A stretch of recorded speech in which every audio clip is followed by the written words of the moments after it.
The wind howled across Copper Town, carrying dust and the faint, distant cries of coyotes.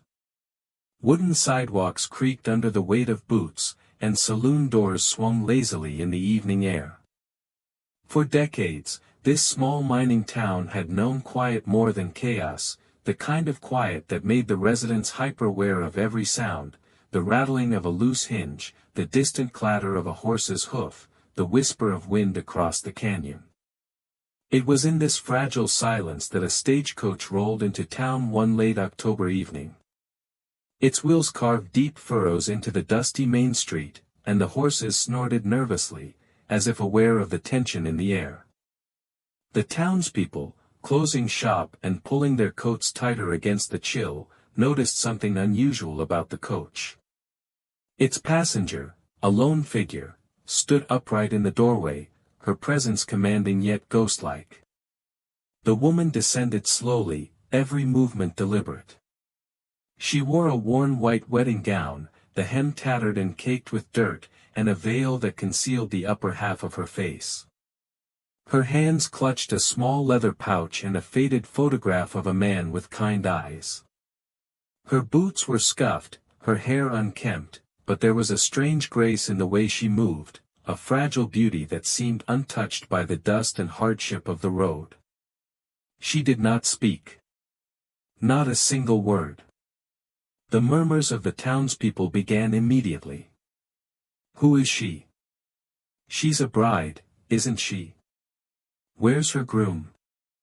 Sheriff Noah Hale emerged from the shadows of his office. He had a reputation for calm decisiveness and a heart tempered by loss. Widowed for 2 years, he carried grief like a second skin, his hands steady, his eyes weary but observant. He approached the woman, careful not to startle her. "Ma'am, are you hurt?" he asked softly, his voice carrying the kind of authority that calmed without commanding. The woman's gaze flickered, a shadow of recognition passing through her wide, haunted eyes, but her lips remained sealed. She pressed the photograph against her chest as if drawing strength from it. Doc Avery arrived moments later. "Sheriff, physically, she's fine. But she hasn't spoken in days. Trauma. She's been through something horrific." Noah studied her silently.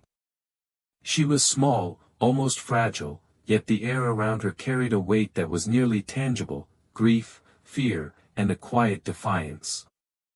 He nodded to the doctor. "You'll take her inside?"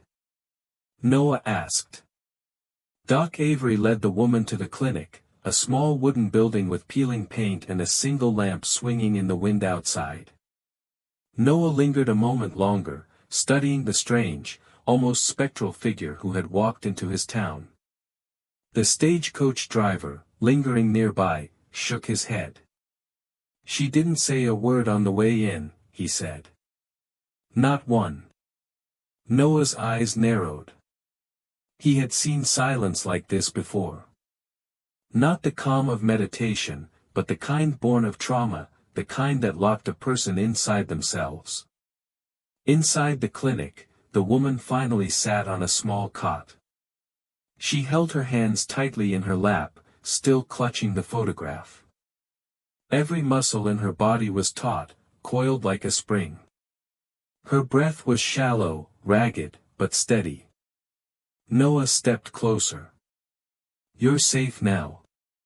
Copper Town won't hurt you."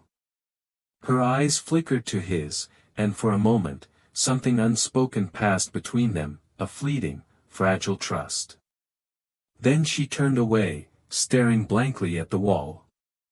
The first night passed without a sound from her.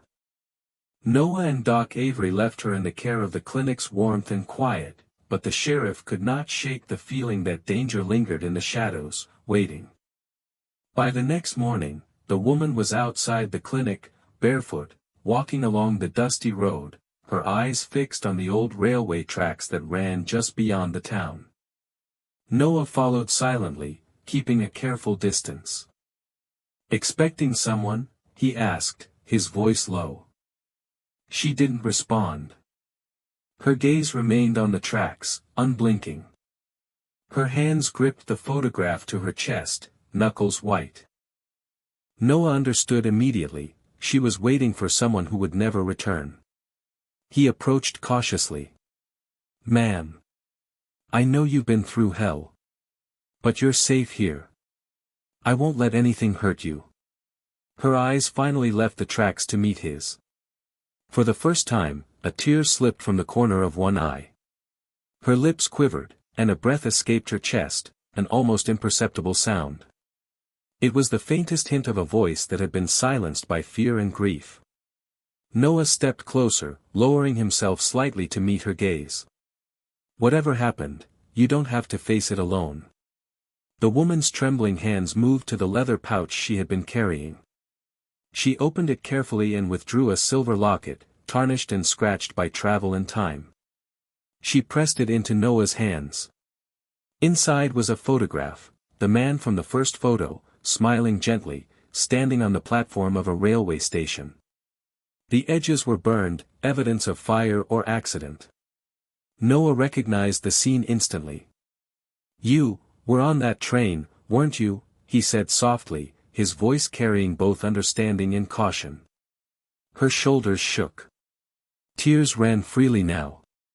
She pressed the photograph to her chest again, her body quivering with the weight of unspoken memories. Noah understood. She had lost her fiancé in a train attack, orchestrated by outlaws.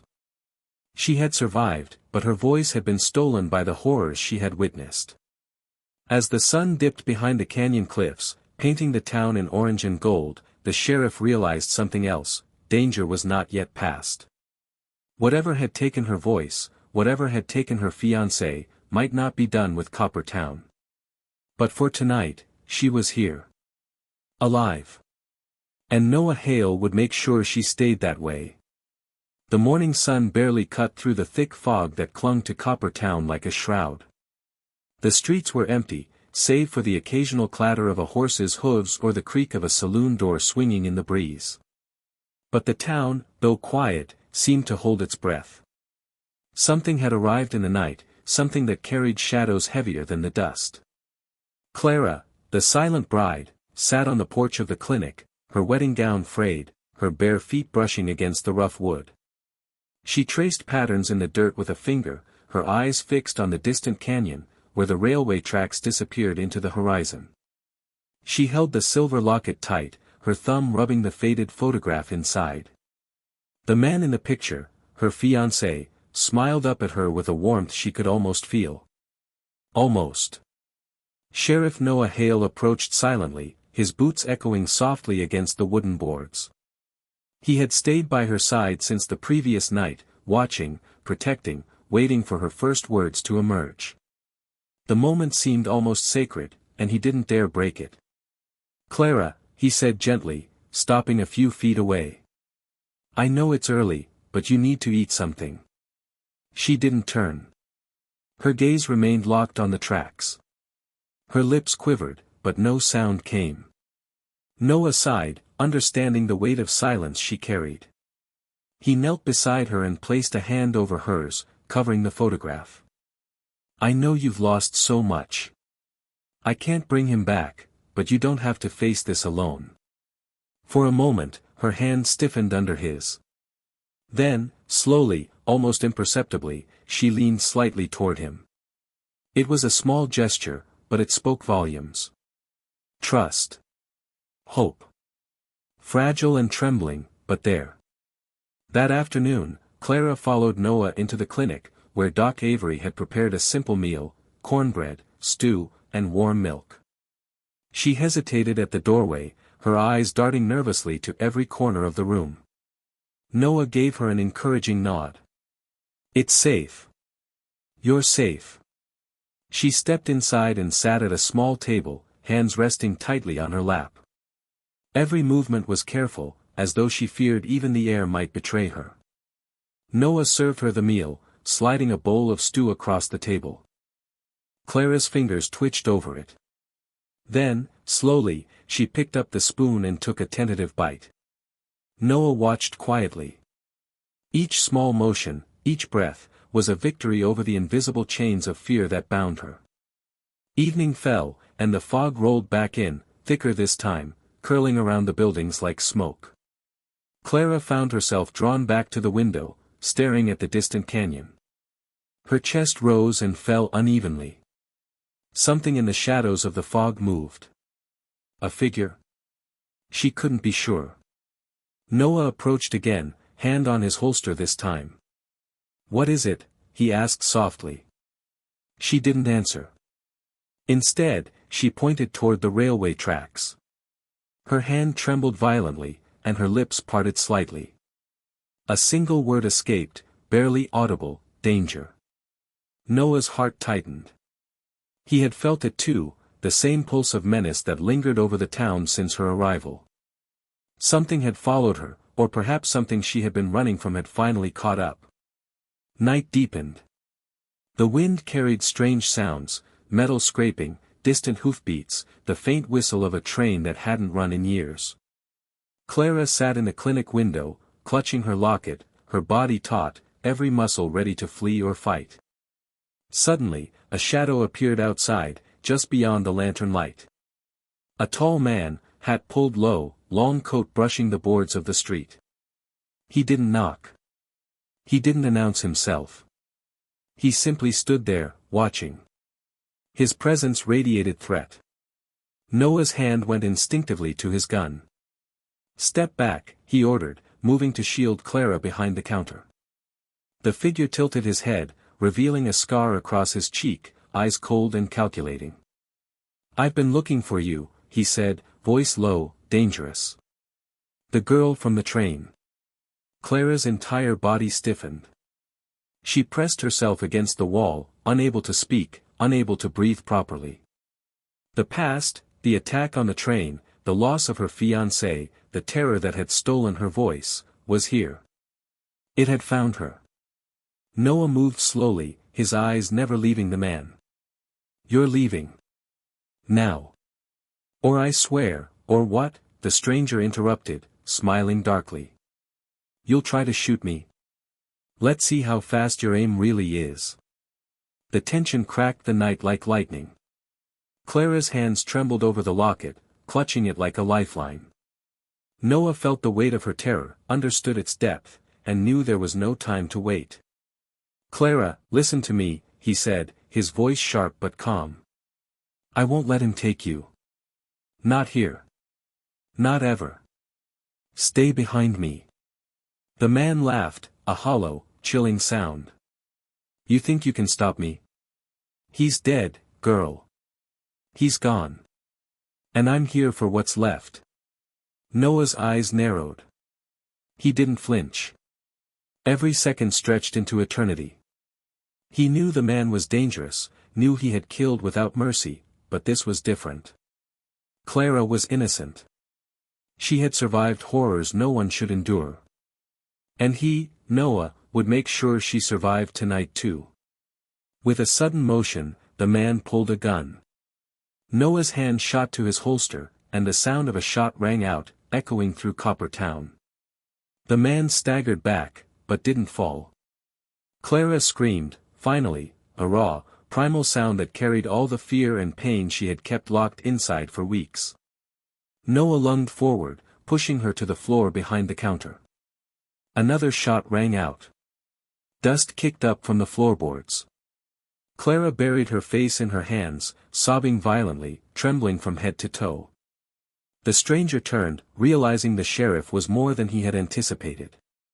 He disappeared into the fog, leaving a whisper of threat in the air, a promise that he was not gone for good. Clara's sobs slowed. She lifted her head, breath ragged, eyes wild. She looked at Noah, eyes full of fear and gratitude. For the first time, a word escaped her lips, fragile, trembling, safe. Noah exhaled slowly, relief mixing with concern. "You are," he said. "I promise, I'll keep you safe. No one will harm you here." But even as he spoke, he knew the danger had only begun. Someone from the past had found her, and the town's quiet would soon be shattered by shadows long buried. And Clara, silent, haunted, fragile, knew that the fight for survival, and for the voice she had lost, was only just beginning.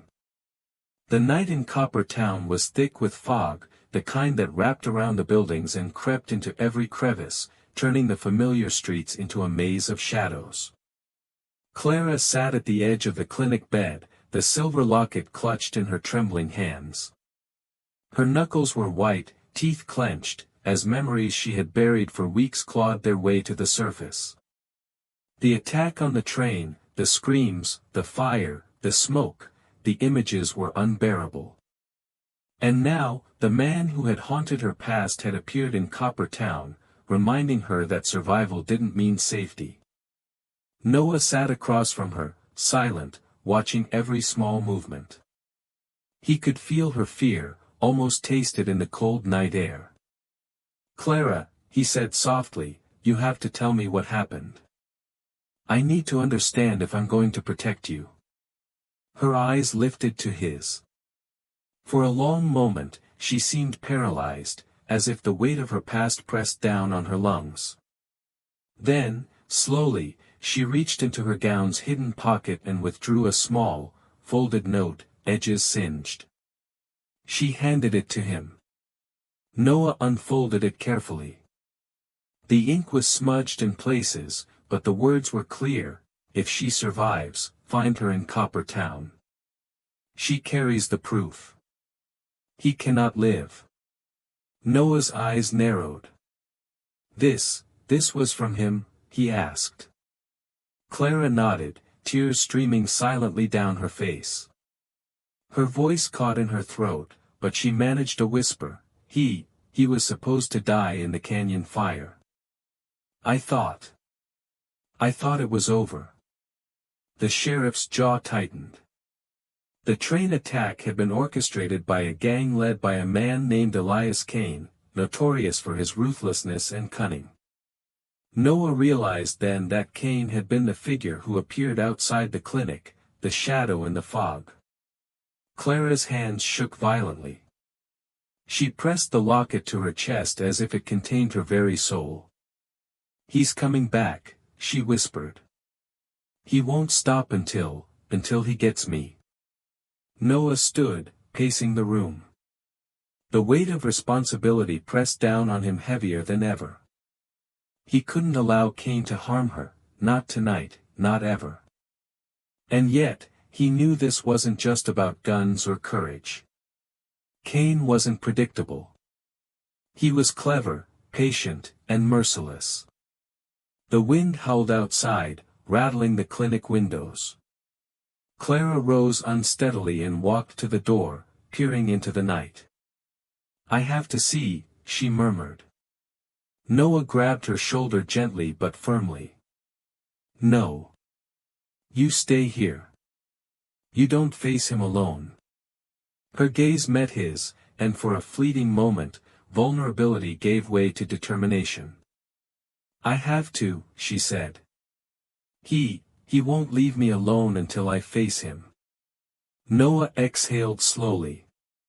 He realized that Clara's courage wasn't the kind that rushed in recklessly, it was the kind that burned quietly, like embers ready to ignite.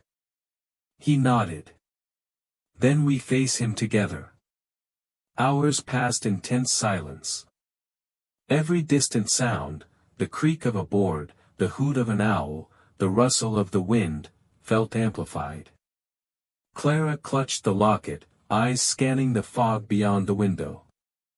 And then, as if on cue, a shadow emerged, larger and more menacing than before. Kane stepped into the dim lantern light. His scarred face was a mask of cruelty, and his eyes glinted with cold malice. "Evening, Sheriff," he said, voice like gravel. "You've kept her safe this far, impressive. But I have patience. And she belongs to me." Clara recoiled, pressing herself against the wall. She was trembling, but not retreating entirely. She met Kane's gaze for the first time, her dark eyes fierce despite her fear.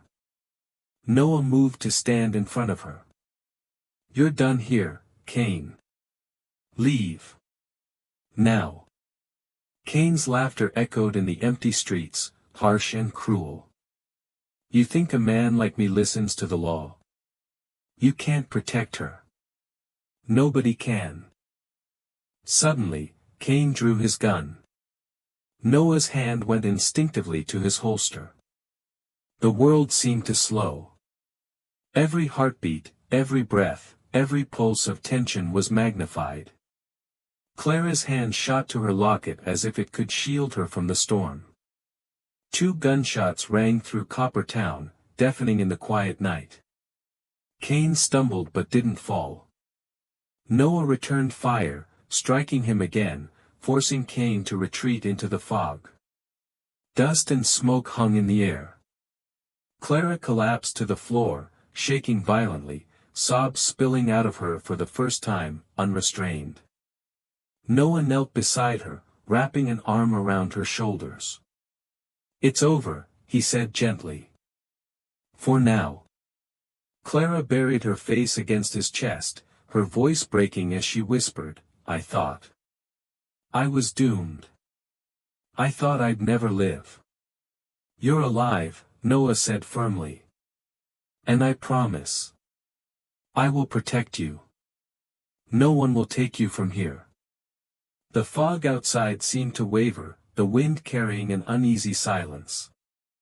Clara's sobs subsided, leaving only trembling breaths. She lifted her head, eyes wet but determined, and looked at Noah. I won't be silent forever, she said, voice small but defiant. I'll speak, and I'll fight. Noah nodded, a mixture of relief and worry crossing his face. Cain was still out there. The threat wasn't gone, it had only retreated. And Clara's past, her lost love, and the violence that had stolen her voice were all threads still tangled, ready to pull her back into danger at any moment. But for the first time, Clara had reclaimed a part of herself. Her fear remained, but it was joined now by courage, the quiet, smoldering kind that could withstand storms. She had survived horrors no one should endure, and with Noah's protection, she had a chance to finally face the shadows that had haunted her. The night grew colder. The fog thickened. But inside the clinic, a fragile warmth began to glow. Clara held the locket close, her fingers brushing the faded photograph of her fiancé. The pain was still there, sharp and raw, but so was hope. And for the first time, Clara realized that survival wasn't enough. She needed to confront the past, confront Cain, and reclaim her voice, not just for herself, but for the man she had loved and for the life she had nearly lost. Outside, the wind whispered through the town, carrying faint echoes of the canyon, the distant tracks, and the ghosts of what had been. But Clara's eyes burned with resolve. The silent bride was no longer just a shadow of grief, she was a force waiting to emerge, fierce and unbroken. And Copper Town would never be the same. Dawn broke over Copper Town, painting the dusty streets and wooden rooftops in streaks of gold and crimson. The fog had lifted, leaving the town bathed in a fragile, quiet light, the kind that promises hope, but reminds you that shadows are never far away. Clara stood at the edge of the railway tracks, the silver locket clutched tightly in her hand. Her wedding gown, tattered and worn, seemed less a burden now than a symbol, a reminder of the life she had lost and the strength she had gained. She took a deep breath, feeling the crisp canyon wind against her face. Today, she would confront the past. Noah stepped beside her, calm and steady, a reassuring presence. Are you ready? He asked, his voice low but firm. Clara nodded, though her hands trembled slightly. I have to. He won't stop until he finds me, and I can't hide anymore. Not from him, not from myself. The distant clatter of hooves echoed through the canyon. Cain had returned, drawn by his obsession, and this time, he had brought more than shadows, he had brought his full wrath. As Kane emerged from the dust, his scarred face twisted in a cruel grin, Clara stood her ground. Her heart raced, but her resolve was steel. Noah positioned himself slightly in front of her, but it was Clara who took the first step forward. "You can't do this anymore," she said, her voice trembling at first, then growing stronger with every word. "Your violence ends here. I won't be your victim." Kane's laughter was harsh, echoing across the canyon. "You think words can stop me, girl? You're nothing without him. You're just a ghost of a bride." Clara held the locket to her chest. "I am not a ghost. I am the woman you tried to break. And I am still standing." The wind swirled, carrying dust into Kane's eyes as Clara and Noah advanced. Kane drew his gun, but his confidence wavered, the fire in Clara's eyes unnerved him. The confrontation was inevitable. One step, one breath, one chance. Noah fired first, forcing Kane to dive behind a crate. Clara didn't move, her focus entirely on Kane. She reached into her pocket and pulled out a second photograph, a snapshot of the train disaster, evidence of Kane's crimes. Holding it aloft, she shouted, "This is what you did. This is the proof. You can't erase what you've done." Kane froze, recognition flashing in his eyes. His hands shook, not from fear, but from fury. You dare," he snarled. With a sudden movement, Noah moved to flank Kane, while Clara's voice rang out clearly, commanding, unbroken, "Leave now. Or face justice. I will speak for those who cannot. I will not be silent." Kane hesitated, realizing for the first time that Clara was not the frightened girl he had once terrorized. She had survived fire, death, and loss, and now, she was unafraid. With a final sneer, Kane backed away, disappearing into the canyon dust, leaving behind only the echo of his fury. Clara sank to her knees beside the tracks, breathing hard, tears streaming freely. Noah knelt beside her, placing a steady hand on her shoulder. "It's over," he said softly. Clara lifted her gaze to the rising sun. The locket felt lighter in her hand, a symbol not of grief, but of endurance, courage, and love remembered.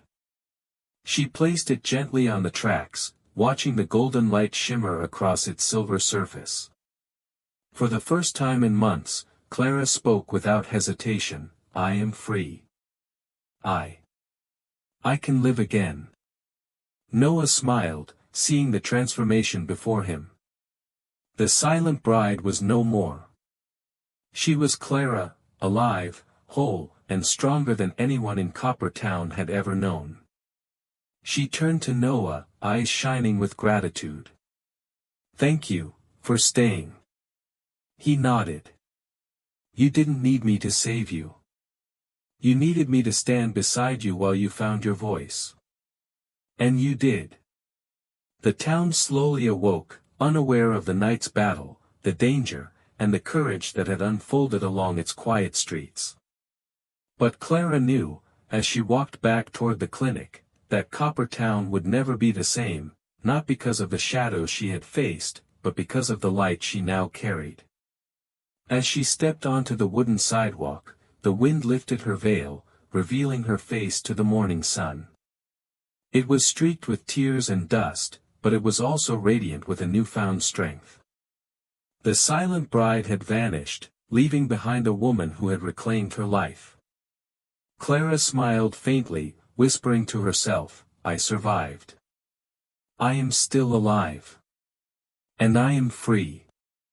The railway tracks stretched into the distance, no longer a path of tragedy, but a symbol of resilience. And in that moment, Clara knew that while the past could shape her, it could never define her. She walked forward, the town's morning light casting her shadow long and steady behind her. A new chapter had begun, not just for Clara, but for Copper Town, too. And for the first time in her life, she felt the weight of hope instead of grief, the promise of life instead of fear.